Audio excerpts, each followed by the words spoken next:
ಶ್ರೀಗಳನ್ನು ಮನಸ್ಪೂರ್ವಕವಾಗಿ ಸ್ಮರಿಸುತ್ತಾ ನನ್ನ ಹೆಸರು ಮಾನ್ಯಶ್ರೀ BS. ನಾನು ಗಳಿಸಿರುವ ಅಂಕ 600ಕ್ಕೆ 591. ಮೈಸೂರು ಜಿಲ್ಲೆಗೆ ಟಾಪರ್ ಆಗಿದ್ದೀನಿ ಅಂತ ಹೇಳ್ಕೊಳ್ಳೋಕ್ಕೆ ತುಂಬ ಇಷ್ಟಪಡ್ತೀನಿ. ನನಗೆ ಸಹಾಯಕರಾಗಿ ನಿಂತಿರುವಂತಹ ನನ್ನ ಉಪನ್ಯಾಸಕರು, ತಂದೆ ತಾಯಿಯರಿಗೆ, ಗುರು ಹಿರಿಯರಿಗೆ ನನ್ನ ನಮಸ್ಕಾರಗಳು. ನಾನು ಈ ಕಾಲೇಜಿಗೆ ಬಂದಾಗ ಎಲ್ಲರೂ ಕೇಳ್ತಾಯಿದ್ರು, ಎಲ್ಲ ಟೀಚರ್ಸ್ ಕೇಳ್ತಾಯಿದ್ರು, ಯಾಕೆ ಇಷ್ಟು 10th ಇಷ್ಟು ಸ್ಕೋರ್ ಮಾಡಿ ಯಾಕೆ ಕಲಾ ವಿಭಾಗಕ್ಕೆ ಅಂದರೆ ಆರ್ಟ್ಸ್ ತಗೋತಿದ್ಯಾ ಅಂತ. ನನ್ನ ಗೋಲ್ ಏನಿತ್ತು ಅಂತ ನನಗೆ ಗೊತ್ತಿತ್ತು, ಯಾರಿಗೂ ಹೇಳಿರಲಿಲ್ಲ, ನಾನು ರಿವೀಲ್ ಮಾಡಿರಲಿಲ್ಲ. ನನಗೆ ಏನಿಷ್ಟ, ನನ್ನ ಗೋಲ್ ಏನು ಅಂತಂದರೆ ನಾನು ಸಿವಿಲ್ ಸರ್ವಿಸಸ್ಗೆ ಜಾಯ್ನ್ ಆಗಬೇಕು ಅಂತ. ಆ್ಯಂಡ್ ದೆನ್ ನನ್ನ ಸಪೋರ್ಟರ್ಸ್ಗೆ ತುಂಬ ಥ್ಯಾಂಕ್ಸ್ ಹೇಳೋಕ್ಕೆ ಇಷ್ಟಪಡ್ತೀನಿ. ನನ್ನ ಹಾಸ್ಟೆಲಲ್ಲಾಗಲಿ ನಮ್ಮ ವಾರ್ಡನ್ ತುಂಬ ಸಪೋರ್ಟ್ ಮಾಡಿದ್ದಾರೆ, ಮತ್ತು ನನ್ನ ಸೀನಿಯರು ಜೂನಿಯರ್ ತುಂಬ ಸಪೋರ್ಟ್ ಮಾಡಿದ್ದಾರೆ. ಅವರಿಬ್ಬರನ್ನ ನೆನಪು ಮಾಡ್ಕೊಳ್ಳೋಕೆ ಇಷ್ಟಪಡ್ತೀನಿ. ಈಗಿನ ಕಾಲದ ಪೇರೆಂಟ್ಸು ಆರ್ಟ್ಸ್ ತಗೋತೀನಿ ಅಂತಂದರೆ ಮುಂದೆ ಏನು ಫ್ಯೂಚರೇ ಇಲ್ಲ ಅಂತ ಮೈಂಡ್ಗೆ ಸೆಟ್ ಮಾಡ್ಕೊಬಿಟ್ಟಿದ್ದಾರೆ ಅವ್ರಿಗವ್ರೆ. ನಾನು ಇಷ್ಟಪಡ್ತೀನಿ ಹೇಳೋಕ್ಕೆ ಅಂತಂದರೆ ತುಂಬ ಬ್ರಾಡ್ ಬ್ರಾಂಚಸ್ ಇದೆ.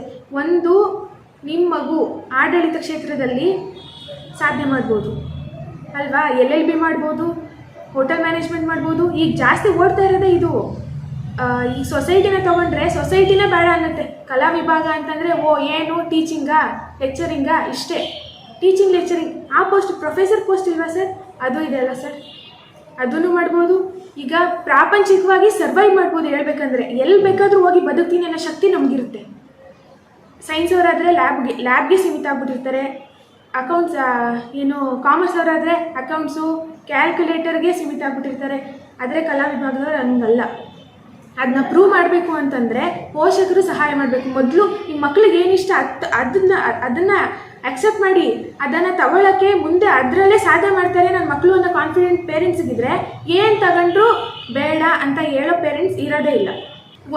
ಇನ್ನೊಂದೇನು ಅಂತಂದರೆ ಕಲಾ ವಿಭಾಗ ಮೈಸೂರಲ್ಲಿ ಆಲ್ಮೋಸ್ಟ್ ಆಲ್ ಕ್ಲೋಸ್ ಆಗಿಬಿಟ್ಟಿದೆ. ಇರೋದೇ ಒಂದು 2-3 ಕಾಲೇಜಲ್ಲಿದೆ. ಅದನ್ನ ಉಳಿಸ್ಕೊಳ್ಳೋಕ್ಕೆ ಪ್ರಯತ್ನ ಮಾಡಿ. ನಾನು 10th ಡಿಸ್ಟಿಂಕ್ಷನ್ನೇ ಪಾಸಾಗಿದ್ದು, ಡಿಸ್ಟಿಂಕ್ಷನ್ನೇ ಬಂದಿದ್ದು.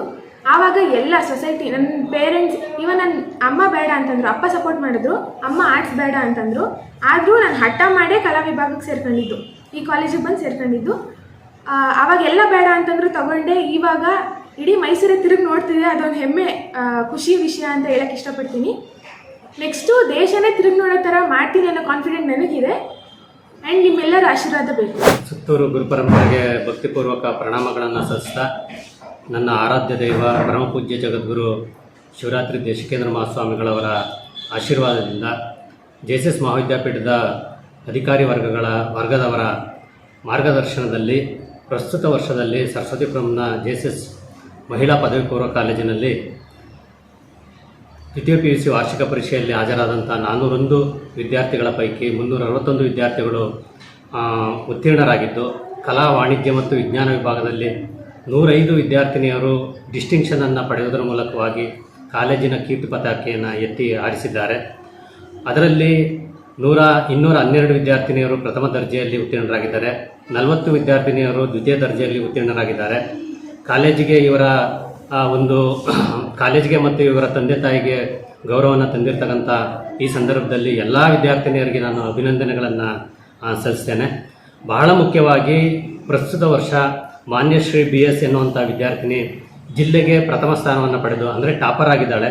ಇದು ಬಹಳ ಹೆಮ್ಮೆಯ ಒಂದು ಸಂಗತಿ. ಕಲಾ ವಿಭಾಗದಲ್ಲಿ ಇತ್ತೀಚಿನ ದಿನಗಳಲ್ಲಿ ಎಲ್ಲ ಕಾಲೇಜುಗಳಲ್ಲೂ ಕೂಡ ಕಲಾ ವಿಭಾಗವನ್ನು ಮುಚ್ಚುತ್ತಾ ಇದ್ದಾರೆ. ಭಾಳ ವಿಶೇಷ ಏನಪ್ಪ ಅಂತಂದರೆ ನಮ್ಮ ಸಂಸ್ಥೆಯಲ್ಲಿ ಕಲಾ ವಿಭಾಗವನ್ನು ಇನ್ನೂ ಕೂಡ ಉಳಿಸ್ಕೊಂಡಿದ್ದೀವಿ. ಕಲಾ ವಿಭಾಗದಿಂದ ಬೇಕಾದಷ್ಟು ಅನುಕೂಲಗಳು ಇದ್ದಾವೆ. ಕಲಾ ವಿಭಾಗದಲ್ಲಿ 600ಕ್ಕೆ 591 ಅಂಕಗಳನ್ನು ಪಡೆಯೋದ್ರ ಮೂಲಕವಾಗಿ ಮಾನ್ಯಶ್ರೀ ಜಿಲ್ಲೆಗೆ ಟಾಪರ್ ಆಗಿರ್ತಕ್ಕಂಥದ್ದು ಬಹಳ ಹೆಮ್ಮೆಯ ಮತ್ತು ಖುಷಿಯಾದಂಥ ಒಂದು ವಿಷಯವಾಗಿದೆ. ಸಾಮಾನ್ಯವಾಗಿ ನಾವು ಮಾನ್ಯಶ್ರೀಯನ್ನು ನಾವು ಸ್ಟೇಟ್ ಟಾಪರ್ ಆಗ್ತಾಳೆ ಅಂತೇಳಿ ನಾವು ನಿರೀಕ್ಷೆ ಮಾಡಿದ್ವಿ. ಕೆಲವು ಒಂದು ಸಬ್ಜೆಕ್ಟ್ನಲ್ಲಿ ಕಡಿಮೆ ಮಾರ್ಕ್ಸ್ ಬಂದಿರೋದ್ರಿಂದಾಗಿ ಸ್ಟೇಟ್ ಟಾಪರ್ ಆಗಲಿಕ್ಕೆ ಸಾಧ್ಯ ಆಗಿಲ್ಲ. ಸದ್ಯ ನಮಗೆ ಜಿಲ್ಲಾ ಟಾಪರ್ ಆಗಿರುವಂಥ ಈ ಸಂದರ್ಭದಲ್ಲಿ ಆಕೆಗೆ ಅಭಿನಂದನೆಯನ್ನು ಸಲ್ಲಿಸ್ತಾ, ಅದು ಭಾಳ ಒಂದು ಖುಷಿ ತರ್ತಕ್ಕಂಥ ಒಂದು ವಿಷಯವಾಗಿದೆ ಅಂತೇಳಿ ಹೇಳಲಿಕ್ಕೆ ನಾನು ಬಯಸ್ತೇನೆ.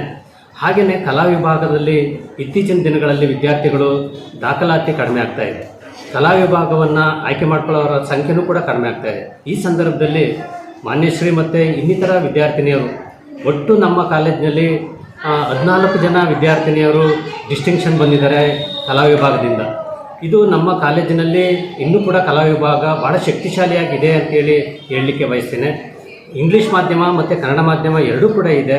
ಮುಂದಿನ ದಿನಗಳಲ್ಲಿ ಇಂಗ್ಲೀಷ್ ಮಾಧ್ಯಮ ಮತ್ತು ಕನ್ನಡ ಮಾಧ್ಯಮವನ್ನು ಆಯ್ಕೆ ಮಾಡಿಕೊಂಡು ಕಲಾ ವಿಭಾಗವನ್ನು ಅಧ್ಯಯನ ಮಾಡಲಿಕ್ಕೆ ಒಳ್ಳೆಯ ಅವಕಾಶವನ್ನು ನಮ್ಮ ಸಂಸ್ಥೆ ಒಂದು ರೀತಿಯಲ್ಲಿ ಮಾಡಿಕೊಟ್ಟಿದೆ. ಅದನ್ನು ಮಕ್ಕಳು ಅದನ್ನು ಸದುಪಯೋಗ ಮಾಡ್ಕೊಳ್ಬೇಕು ಅಂತೇಳಿ ನಾನು ಕೇಳ್ಕೊಳ್ತಾ ಇದ್ದೀನಿ. ಕಲಾ ವಿಭಾಗವನ್ನು ಅಧ್ಯಯನ ಮಾಡೋದ್ರಿಂದಾಗಿ IAS, KAS ಮತ್ತು ಸಾಮಾನ್ಯವಾಗಿ ಮತ್ತು ಸ್ಪರ್ಧಾತ್ಮಕ ಪರೀಕ್ಷೆಗಳಲ್ಲಿ ಹೆಚ್ಚು ಅವರು ಸಾಧನೆ ಮಾಡಲಿಕ್ಕೆ ಸಾಧ್ಯ ಆಗುತ್ತೆ. ಮತ್ತು ಈಗ DC ಆಗಬೇಕು ಅಥವಾ ಇನ್ಯಾವುದಾದ್ರೂ ಸರ್ಕಾರದ ಉನ್ನತ ಹುದ್ದೆಗಳನ್ನು ನಾವು ಅಲಂಕರಿಸಬೇಕು ಅಂತಂದರೆ ಕಲಾ ವಿಭಾಗ ಒಂದು ರೀತಿಯಲ್ಲಿ ಪೂರಕವಾಗಿದೆ.